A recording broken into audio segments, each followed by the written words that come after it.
Welcome, Spartans, to Halo TV Plus, part of Evolved, your home for Halo. I'm your host, Oran, and on Halo TV Plus, my guests and I recap Halo's original TV show, Halo the Series, and we discuss its contents and unique canon within the Silver Timeline. Joining me again to discuss Season 2, Episode 1, Sanctuary, is Ian. Welcome back, my friend. Hey, Oran, glad to be back. Look at that. You're not anywhere near Season 1, and now we got you for a second episode of Season 2. How did we do it? Movie magic or podcast magic. Podcast magic. Well, just to kind of dive right into it, as you know, or if you don't know, welcome to Halo TV Plus. This show publishes a commentary podcast episode and an analysis podcast episode each week to accompany the Halo the Series television episode. So this is the analysis episode. In a moment, Ian and I will highlight key scenes from Sanctuary that we believe need further analysis. We will break down the scene's effectiveness on screen, what it means for the overall story, tie-ins to core canon knowledge for context, or anything in between, or in actuality, more so in this case, what we didn't see in this episode. Earlier this week, i.e. yesterday, in terms of our release calendar, we released the commentary episode for Sanctuary, where we discuss the whole episode while watching it. If you missed it, I recommend listening to that episode first before listening to this analysis, but it's up to you, however you want to listen, but we touch on a lot more during that hour plus than we're going to touch on this episode, which will probably run about 20 or 30 minutes. Before we get started, I have a little bit of housekeeping. If you're new to the show, like I said, welcome. Halo TV Plus is part of Evolved that hosts a variety of other Halo podcast shows, Podcast Evolved, HCS Pro Talk, Mission Debrief, Builds with Blocks, and Halo Book Club. You can learn about each of those shows on our website, evolvedhalo.com. Evolved hosts another show called I Would Have Been Your Podcast, which is a Patreon-exclusive podcast for our Patreon subscribers. If you're interested and want to learn more about what it means to be an Evolved patron, you can head over to patreon.com/HaloEvolved. Patrons receive a variety of exclusive rewards such as early episodes, access to our 18-song soundtrack, unique swag, access to our private Discord channel with the hosts, and more. Shout out to you guys. Thank you so much. Shout out to you, Ian, again for keeping up with everything. And if you're listening to I Would Have Been Your Podcast, Ian's done an amazing job over there. He's been trying to get me on the episode for the last year or so, and it will happen one of these days. Yes, exactly. Yeah, we try not to only talk Halo on that show. Not always successful, obviously. we're all very into Halo, obviously. So it's hard to not bring it up at all. But we try to talk about some other stuff as well as Halo. So yeah, please, if you're all interested in kind of just hearing the host talk about this and that, and maybe going off on some random tangents and rants, yeah, you can join us over there. You can hop up on the Patreon if you haven't already. You can join and get that feed for free once you join the Patreon. So yeah, that's what we do over there. So I would love to have more people on for sure. Well, awesome. Thank you very much, Ian. So Sanctuary. So under commentary episode, we talked a lot about really a lot of the scenes, and kind of preparing for this show, you and I were discussing what things we wanted to talk about more. And through the conversation, we realized that there was really a lot that was left out of this episode. And so we kind of wanted to touch on that, namely some characters. And because, I mean, we don't really know what events are left out of this episode versus that are just going to be saved for later. But I didn't even notice that Miranda Keyes was not in the episode until the very end.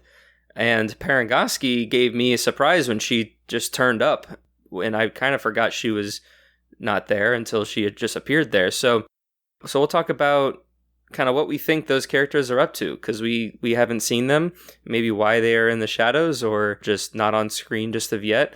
We also have Halsey, who we've definitely got some information about, but we don't know what really to believe, and kind of questions surrounding Cortana, how we're going to bring her back into the fold. So, Ian, I'll let you just pick one of those characters that kind of speaks to you in terms of, where do you think they are? Why do you think they weren't in this episode? Do you think we're going to see them in the next episode?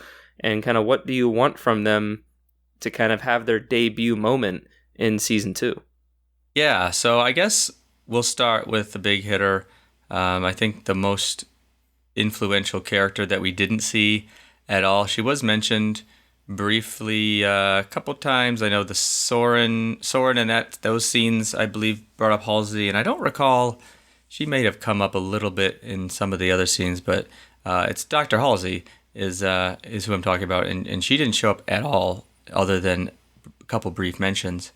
And yeah, she's obviously she's sort of the big bad of season 1, or at least I don't know what do you call that role?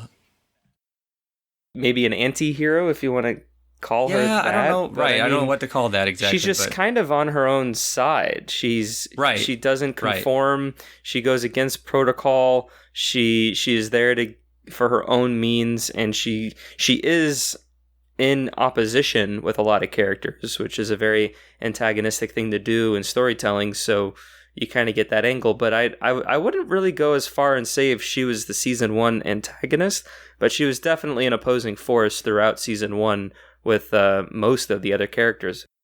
Yeah, it's interesting because, like, obviously it's UNSC versus Covenant is the Halo story, very broadly speaking, but in terms of character development and character interaction, she did. I mean, I think she kind of did fill that role of antagonist, only because the story beats of season 1 were Chief exploring his humanity and learning his background, and then learning what Halsey did to him, right, and kind of learning that she, although he thinks of her as sort of a motherly figure, that she was really obviously not a good person to him, and he turns on her basically towards the end of that season, and without spoiling, I guess, too much of season 1, although we're talking about season 2 here, is she sort of runs, or she gets away, and then I think it's implied that they think she's dead, but then obviously we see her at the end, so we know she's not. So what I think is going to happen. We didn't see her this episode, but we did get introduced to Ackerson, which is from the little we've seen in episode 1 of season 2, and then what we know of Ackerson as a character in the main lore is he's going to fill a similar role in that he's the good, he's on the good guy's side, but he's got his own motivations. Oni's got their own motivations, and we're going to have him basically set up as sort of the villain. Yeah, villain's a strong word, but like the person that Chief is going up against character wise in the season 2 story. So I presume that Halsey's going to sort of come back as a little bit redeemed, in that we'll see her. I'm imagining we're going to see her in the next episode. Again, we mentioned that towards the end of the commentary episode of this, the season, episode 1 of season 2, it's called Sword, is this the second episode. So I'm assuming we're going to see Sword base. I assume we're going to see Halsey, and we're going to get her set up and her part of the story. So that's where I'm guessing it's gonna go. Is she's kind of still, obviously Chief doesn't really get along with her very well, or all the Spartans, just because of what they know about her and what she did and all that. And obviously Soren is aligned on that respect. But I assume we'll see her kind of take the Chief side, maybe out of necessity, in that whenever we do see the Covenant show up at Reach or wherever. And then maybe with Ackerson as well, presumably kind of being the Spartan 3 person who's trying to replace the Spartan 2s, have Halsey being the pro Spartan 2, pro Silver team, pro Master Chief side. So I kind of feel that she's going to fill that role, which is a similar role that she has filled in the books as well, as she's the good guy, but no one really likes her. She's very abrasive, and she's also, obviously, knowing from the lore, she's not a good person, right? She's just not, despite what the fan base. Yeah, she's very selfish. Well, she's extremely selfish, and obviously, kidnapping children and all that stuff. She tries her best to explain that away and make it sound like she did it out of the goodness of her heart to save humanity. But obviously, we know that's not really the case. So I assume that's where she's going to end up, which is good, I think, because that's a similar role that she has filled in the core canon in the main timeline is that she's on the good guy's side. She's needed to be on their side out of necessity, but no one really gets along with her. No, not particularly well. But yeah, I think you're right. I feel like we have to see her the next episode because she was absent in episode 1. I would like to see kind of how she's made along over the last 6 months, kind of being on the run. And with being the name of the episode called Sword, it'll be interesting to see if Sword is like a Oni facility, because she had her own like lab underneath Sword Base in the core canon. And so it'd be interesting if like they basically repurpose Sword Base to being her makeshift sort of like base of operations, where it doesn't really do anything with the UNSC, or if in fact Sword Base is, they kind of keep that true. So it's going to be interesting, to say it again, to see how those two will kind of play out, since Halsey is now not really affiliated with the UNSC. But I do think that Halsey will have some sort of connection to Cortana, because she was also absent this episode, and I feel like Cortana could have just been locked away somewhere in the UNSC or in Oni after Cortana was removed from the Master Chief. But just like in season 1, when they're like Halsey and it was basically removed from the equation, she was able to open a back door that Cortana was able to navigate, and they were able to discuss and talk about things and do stuff. So I can kind of see things happen in a similar way, to where Halsey has Cortana to kind of help her do whatever plan that she's trying to pursue. And it would be interesting if she actually was just still on a Reach. Like, it was something I was kind of thinking about. Like, yes, she could be off planet, or maybe she went off planet, which is what was hinted at the end of season 1. But it'd be interesting if she just wanted to stay close to FleetCom and just be kind of out of sight while being so close to the proximity of things. But yeah, like it'll be interesting to kind of see how she plays out, because like you said, she's not very liked. She's very much her own individual, self-centered, and she's also wanted. So like she has crimes that she hasn't answered for, and that will be interesting to see how long that continues, or if that's going to be forgiven once the Covenant attack, and that's kind of just, history, so to speak, like put aside our differences so then we can continue on with doing kind of like, the enemy of my enemy is my friend type of a thing. Or maybe that's not the right, never mind. I know applies here.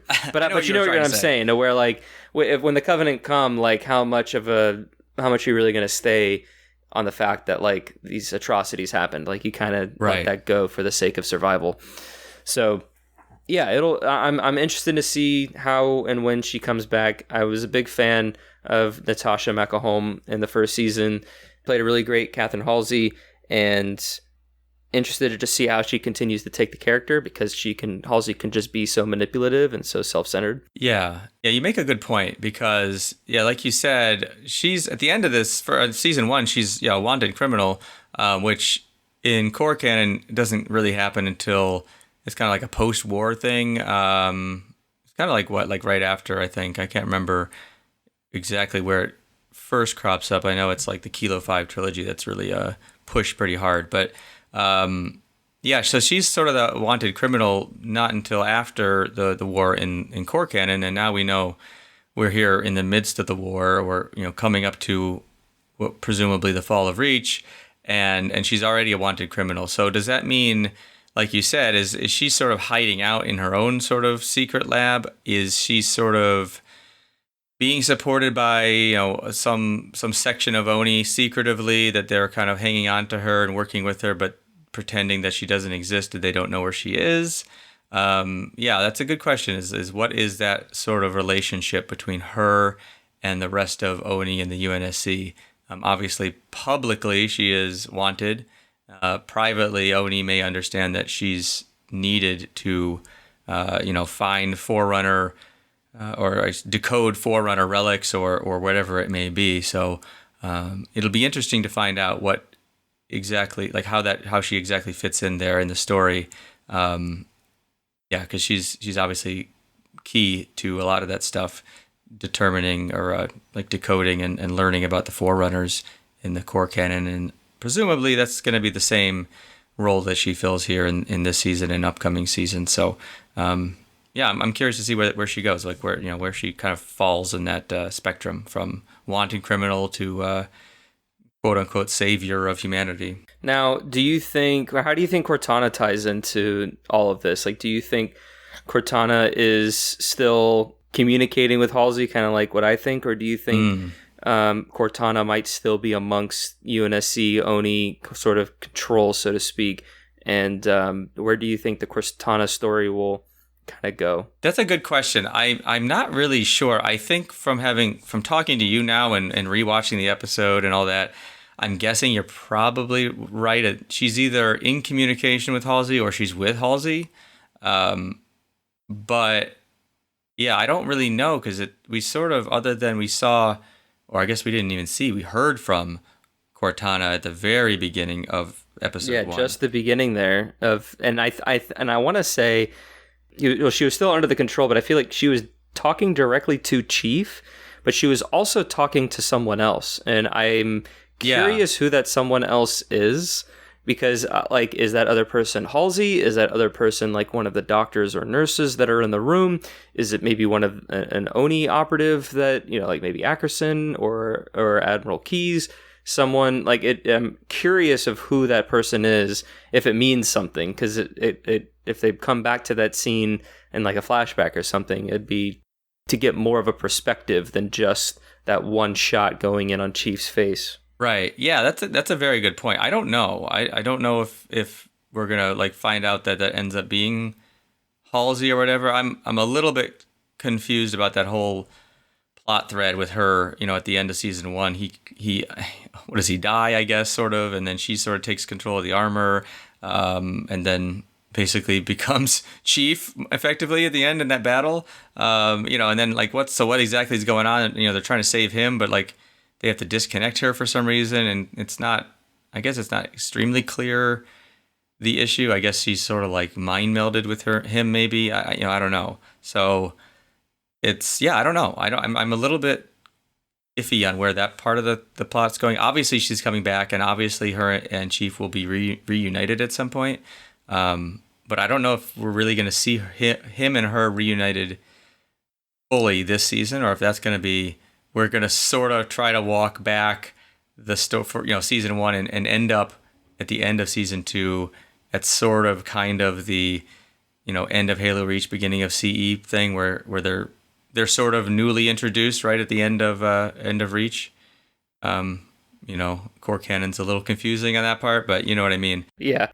That's in core canon, that they're really only introduced to each other basically at the end of the Fall of Reach, or no, sorry, I guess it's what is it, before or during, or yeah, it's a little muddy, which, but they're not really together all that long until the Covenant attack Reach and everything hits the fan, and then he hops on Pillar of Autumn and yada yada yada. Yeah. So yeah, their time together, I mean, they have a lot of kind of growing up together in that Reach moment, but it's really when they're on the Halo that they really start their relationship, I would say. Yeah exactly. So yeah, I'm curious to see if we end up kind of walking that back, and ends up being ends how Halo Reach ends with, maybe not Noble Team, but like her and him are reintroduced right at the end, and they maybe they end up, presumably they end up on the Pillar of Autumn or something like that. I don't know. I'm not quite sure yet. That's kind of maybe where I'm thinking the story's headed, but we don't know enough really right now to make a decent guess, I don't think. Yeah, it is really too soon, but it would be great to kind of see them reconnected in a similar way to core canon. I feel like there will be some sort of reunion scene. Like, they're not necessarily retconning everything. Like, Cortana's definitely that, like, all of that happened. You saw Chief's sort of like PTSD sort of therapeutic response to not having her around and kind of in his head. And even though he was so resistant for it in season 1, he's having like, you don't know what you have until it's gone type of mentality. So it should be heartwarming when she does return. I mean, even when I was rewatching season 1, like when Cortana appears and says her famous line that, the king and the pawn go back in the same box at the end of the game, like that still brings a smile to my face, because it's Jen Taylor. It's this visualization of Cortana. Like, I feel like if they're able to capture a similar moment, and like Chief and Cortana are able to reconnect, and then you have a different sort of tension between the two, or a different type of relationship that builds between the two in this new season, can still be very rewarding. So I'm excited for that reunion whenever it happens. I would imagine it would happen before the 4th episode, or at least during the 4th episode, because that's when basically the whole episode, I don't know what the whole episode is, but that's when the Reach is going to be invaded, presumably. So right. But yeah, I think it would be great for them to integrate Cortana back into Chief in, in maybe a more canonical way. Maybe they have the whole disc thing that she's in the chip, and so you have to put the chip in the helmet and all that kind of stuff, instead of her being, inserted into his spinal column and like amygdala or whatever part of the brain connects to the spine. But right. But yeah, it'll be interesting to see how that unfolds. Yeah, it's weird because, obviously in the games, Cortana served the role of sort of narrator. Like she's the sidekick sort of for Master Chief, because you only have Master Chief, and she's obviously the one he talks to, and she's the one who sort of explains the story, because he's the empty vessel. He's, people don't say you, but I feel like he's more just the camera to the story. I mean, he's the player. Like, you're supposed to. Well, right, he's the player, but like he's, from a story standpoint, he's the camera. He's not like he's not really a character, at least in the games, or at least particularly in Combat Evolved, right? He says very few lines, and he's, Cortana kind of explains what's going on, and you're sort of walking through the story with him. But you don't have that issue in the TV show, because he's got all the rest of Silver Team. And obviously it's a TV show, so you don't need to be in combat all the time, right? It's a very different setup. So I'm curious to see how that pans out, because she isn't really needed technically to be in his head, but at the same time, obviously lore-wise and fan base-wise, you can't not have Cortana. So yeah, I don't know. I don't know if she'll get introduced soon. You could have the show without Cortana. I think you don't need that relationship, but since that relationship is such a foundation in the Halo franchise, one way or another, it's going to come back. Well, think of like Halo Reach, the game. You have Noble Team, which is, what is it, six of them, right? This Noble Team, and there is no Cortana. I mean, they have, what is it, Dot? Anti-Dot or they whatever have Anti-Dot, and they also talk and interact together, and you exactly as Noble 6 are a relative silent protagonist again, because you assume that's Spartan, and that is you for the game.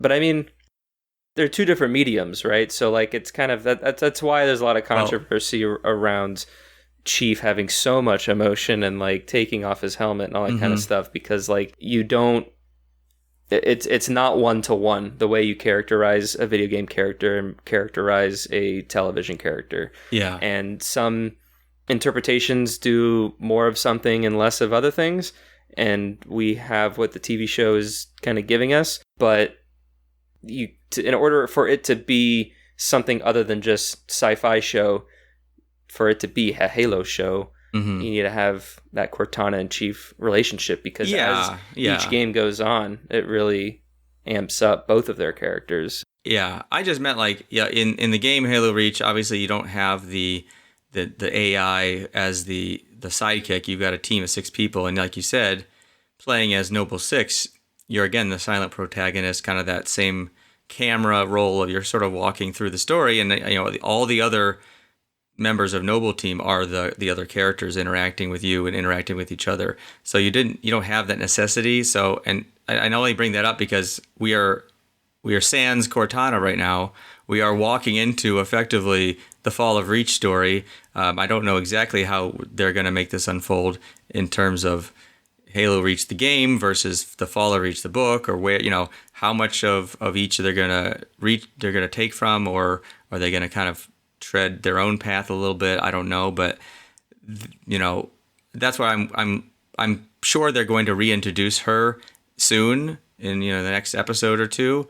I'm just not sure that she's going to get fully introduced with Chief as his companion for most, if not all, of this season. And that's the thing. I don't know where this season's going to end up, because does Silver Team survive?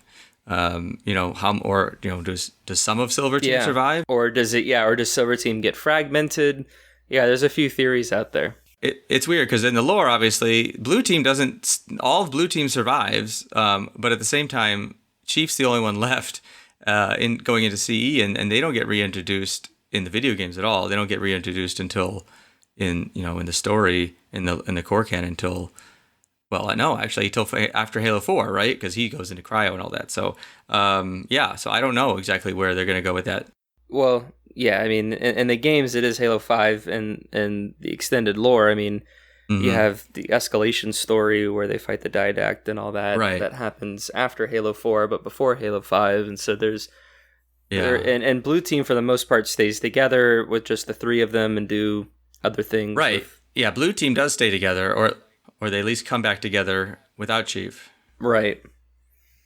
And I think they even meet and hang out between some of the games, I think. Yeah, well, Linda's in cryo for a bit there, going into CE, but she ends up coming back story-wise relatively soon, and I think they're together minus Chief, during the battle for Earth, right? I think it's all the Blue Team minus Chief, if I remember correctly. So yeah, I mean, as a team, they come back pretty soon.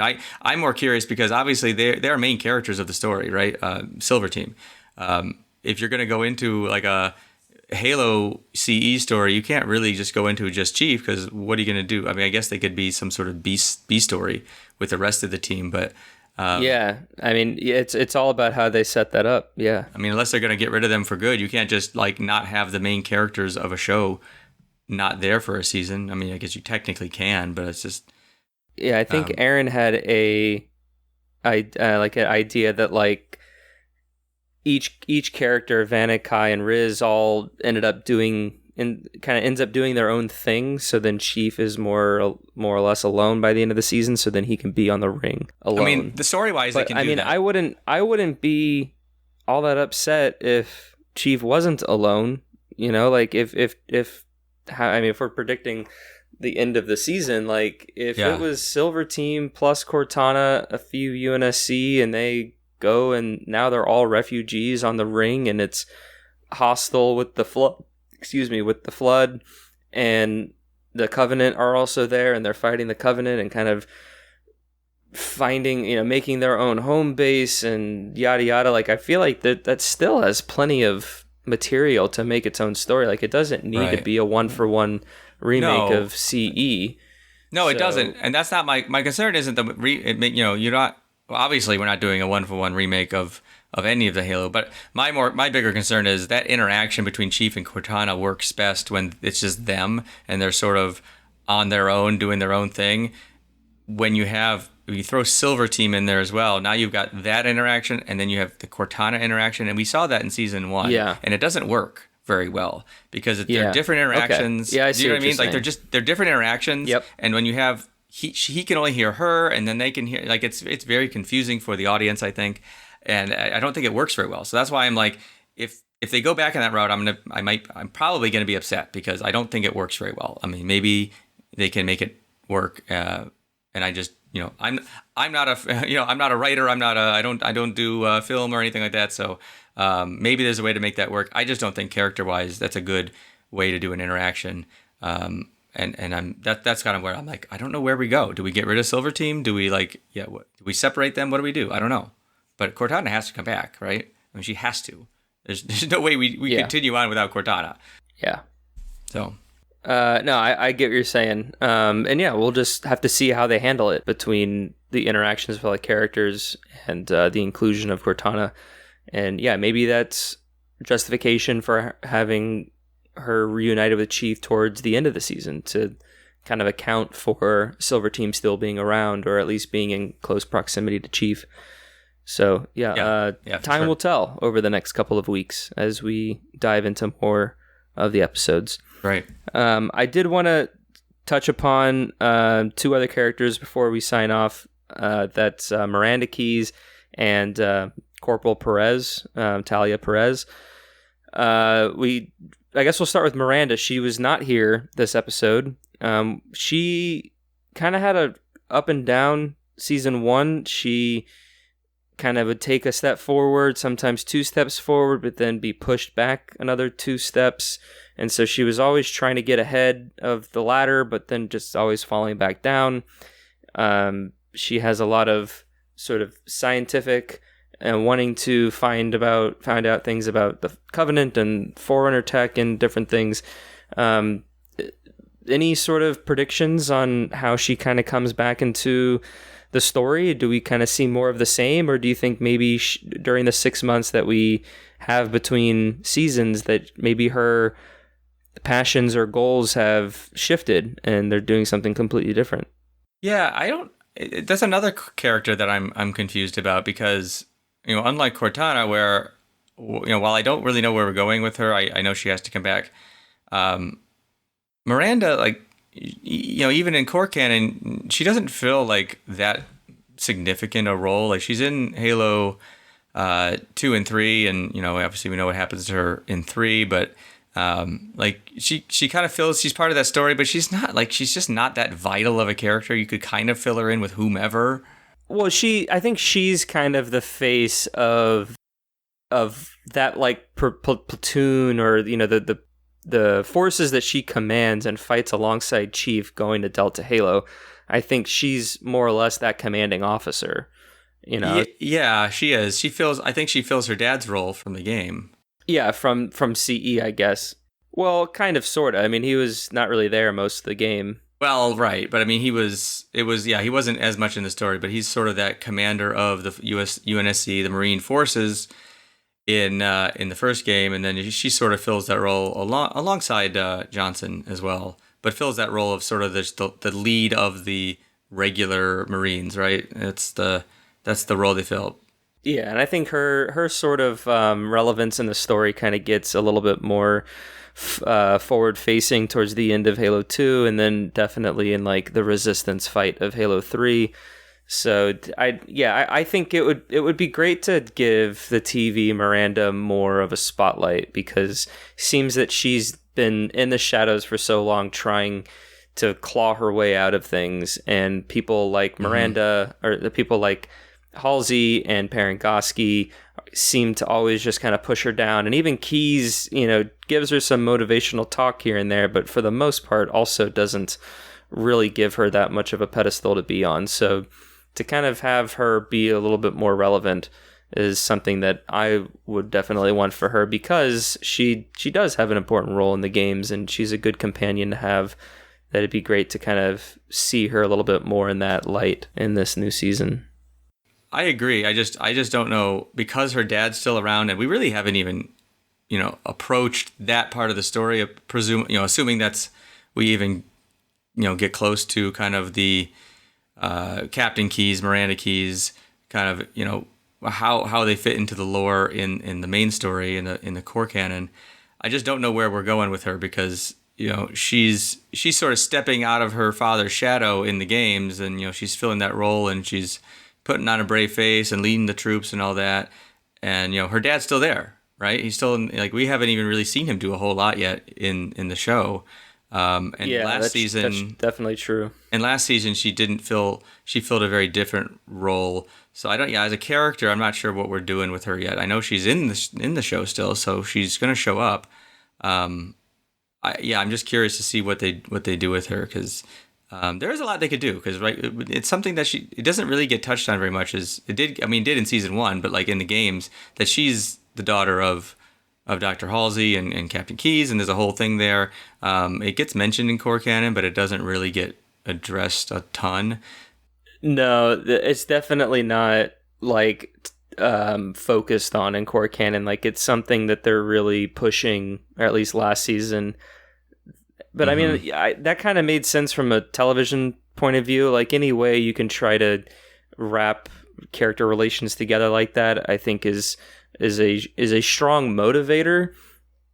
Was it effective on screen at the end of the day? I don't particularly think it was, but that is something that on paper is easy conflict, so to speak. Right. Is these personalities and these very direct familial relationships to kind of invite conflict and things and character tension between each other, and that's what TV shows are all about. So it didn't really translate that well in season 1. Are they going to try to do it a different way in season 2, or try to maybe abandon it a little bit and try to make these characters kind of be who they are? Because now Halsey's not really in the triangle, so to speak. And here's a hot take: what if Keyes dies this season? Oh boy! So then now Miranda has to take up this mantle. You know, that could be a call of action or something. Instead of waiting for the flood to infect him and kill him that way, you know, presumably in a season from now. You know, what if they change it to where he dies at the fall of Reach? That is it. You know what? That's a very good point. That would almost make more sense from a character standpoint, because that's the issue I have with her, is she doesn't really, there's no role for her to fill right now, because they're all kind of filled by all the other characters. So where does she fit in there? And that makes sense if she's doing the same thing, like you said, like stepping out of her father's shadow, but he's dying in the fall of Reach instead of on Alpha Halo or wherever. That makes sense. I don't know exactly what they do beyond that, but that would make sense in terms of her stepping into that. And then she would be in a similar role. You know, maybe he's the, you know what, now that we kind of mentioned this in the commentary, but like we talked about how Keyes is now an admiral. He's not a captain. And like, where do we go with that? Does he become a captain again, or like, where does it go? Or does he just, like you said, does he die and then Miranda? Does he command a ship, or is he more above the platoons and he's of a more maneuvering sort of leader, as opposed to being in the engagements? And he has people under him, so to speak. But also in the Silver timeline, Miranda's not a commander. She's a doctor. She doesn't have combat. So that's another thing to throw in the mix, that like, you know, how much of a military presence does she really gain if Keyes ends up dying, or just really anything happen, because she's more of a doctor scientist type of a character in the TV show. So she is, but she's in the military, right? She's an officer still, right? I'm not 100% sure. I thought she was, but I don't know. Maybe they call her Dr. Keyes. They do. I just thought she was also an officer as well. I could be wrong, but you know, in that case, she would still presumably be able to fill that role of captain or whatever. So that's a very plausible her wardrobe theory. Was similar to Parangoski's wardrobe, as opposed to Keyes' wardrobe as being a military person. Because that's something I noticed in the promotional pictures of Ackerson. I was like, wait a minute, Ackerson's not wearing a uniform like Keyes is wearing a uniform. So like, is he not a colonel? And you know, they don't call him Colonel Ackerson. They call him Mr. Ackerson or James or Sir or whatever. Yeah. Yes, that's a good theory. I actually like that theory a lot. That's a good point. You might be onto something. I mean, I just think of ways to make an engaging story and see what they do. Well, exactly. That's exactly where I end up going, and that's why I was struggling. Is like I said, I don't. Here's another thing. So the last thing we'll touch on before we wrap up is Perez. So we have Corporal Talia Perez, who was rescued from Sanctuary by the chief during that engagement, and she's a new character. She's named, she has lines, and she's here for the whole season, presumably. And it's kind of the same sort of thing with Kwan, at least how we met Kwan in season 1, to where she was the only survivor from the attack on Madrigal. She came up into the UNSC. She even did a propaganda piece that Kwan refused to do in season 1. So there's a lot of parallels between these two characters and how they're introduced into the story So now begs the question, well, how is their inclusion in the story relevant? And we kind of saw how ineffective that was used with Quan. And so I'm really curious to see what she's going to do. Because, like, how does she work in? Does she go on missions with Chief? Yeah. Like, who does she talk to? Like, she's a communications officer. Like, maybe she figures something out that the Covenant are going to attack the communication relay that's in reach, and maybe that's some sort of relevance, or maybe she gets positioned there and effectively the same thing happens. Like, I don't know. It just seems kind of weird, and I'm a little cautious because it could spiral into a Quan 2.0 type of a thing if she's just kind of in the story with no real purpose. Yeah, that's a quite good point. I didn't really think too much of it the first time around when I watched the episode. I kind of treated her as a somewhat of a throwaway character to just to fill that kind of that role of just Marine who survives. But I think you're right. I'd have to look at the cast listing to see whether or not she shows up in later episodes. But presumably, if she does, then yeah, I guess we'll see more of her. I don't know exactly what she does. I'm guessing. I mean, she's got to die at the end of this season, right? I know. Well, I'm being serious though. Like, if she does come back. Oh, careful there. If she does come back, they almost foreshadowed it in that opening scene, right, where Chief is walking through and finding all the dead Marines, and then stumbles across her body, and she's still alive. I kind of almost feel like we're gonna get a similar scene towards the end of the season where, she's there, and maybe she's doing some sort of, I guess she's sort of filling a role of Oni propaganda kind of, right? As sort of the hero, but like Chief's the hero, but she's sort of the everyday hero, right? Is that the vibe you got as well? I didn't really look into her being a propaganda piece more than just being this face, because the UNSC is painting a narrative, and they lied that every civilian was rescued. They lied that Talia Perez helped save them. They lied about Master Chief's involvement in the entire engagement. So and judging from her facial expressions and the way she saluted Keyes when she accepted the medal and all that, and even in the room that we see her before that scene in Ackerson's office, like, you really get or at least I got the sense that she doesn't agree with the propaganda, but she's doing it because she's been convinced that it's going to help the war effort, and she's definitely internalizing and thinking about something, maybe just like replaying the events. Maybe she's still in shock to a degree, and so she doesn't know what's going on. She's still trying to get her bearings, is what I interpret from what we saw. So, like, yes, she is this propaganda person, but I feel like it's an isolated thing. Like, I don't think this is going to become like this might be a bad example, but like Hunger Games, like when Jennifer Lawrence in the later movies and in the later book, like, she had like a camera crew follow her around, and the camera crew would take these heroic shots of her doing bow and arrow stuff, so then they can send that to the other districts, so then they can raise like morale and stuff for the resistance to fight against the Capitol and all that kind of stuff. So, like, I don't think Perez is going to go down that road and kind of become this.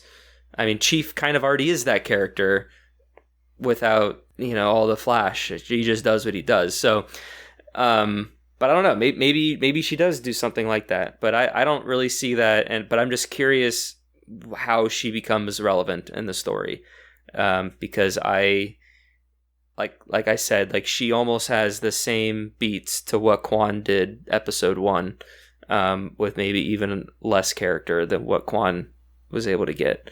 And I think episode 1 is Quan's strongest episode of the whole season, because from there on, it's just downhill. Like, I think there was potential with Quan, and it just went completely out the window. And so Perez is kind of the same. Like, we don't know a whole lot, and she's a pretty face, so we'll see what she's able to do. Yeah, exactly. Yeah, they could go a few ways with her character, so I guess we'll see. Well, we went much longer than I was anticipating, but we still had, I think, a pretty engaging conversation about these characters that we didn't see. I apologize to the listeners who have already seen episode 2, and we are either completely beating around a bush that we don't even know, or we are just completely off and wrong, and you guys are screaming like, "Oh my gosh! If only I watched the second episode." Yeah, exactly. Well, it was very intentional that we did not watch the second episode because we wanted to have that type of conversation about this first episode without that knowledge. So I think Ian and I are going to be watching the second episode after we finish recording this, and then we'll get episode 2 recorded into you guys on our podcast feed. So I will go ahead and wrap this up. Ian, thank you so much for joining me again. We talked about kind of what you're looking forward to next episode on the previous podcast episode, so we'll kind of not need to reiterate that. But I hope to have you on another episode, maybe for a commentary analysis, or maybe at the very end when we do some sort of like retrospective overall conclusions, maybe season 3 talk and all that kind of stuff that's yet to come. You're the guinea pig, so to speak, being episode 1, and so I'm ready and excited to kind of continue on this journey with the other hosts and the listeners and other Halo fans to kind of just see how season 2 unfolds, because like we mentioned at the beginning of the commentary episode, both of us feel that this was a strong out of the gate episode. And, they had a lot to kind of live up to, or not live up to, but they had a lot to improve upon over last season. And we think that they made a good first impression, and it's all about maintaining that level and then keep raising the bar. So, I hope to have you on. Yeah, in the future. I definitely want to be back on, because I think I went out there and made quite a few predictions on how this episode or how this season is going to end, and I hope I'm right. Well, some of it I hope I'm right. I guess we'll see how right I am. But I'd like to be on and get either all the congrats or get chastised for being such an idiot and not seeing where the season will go.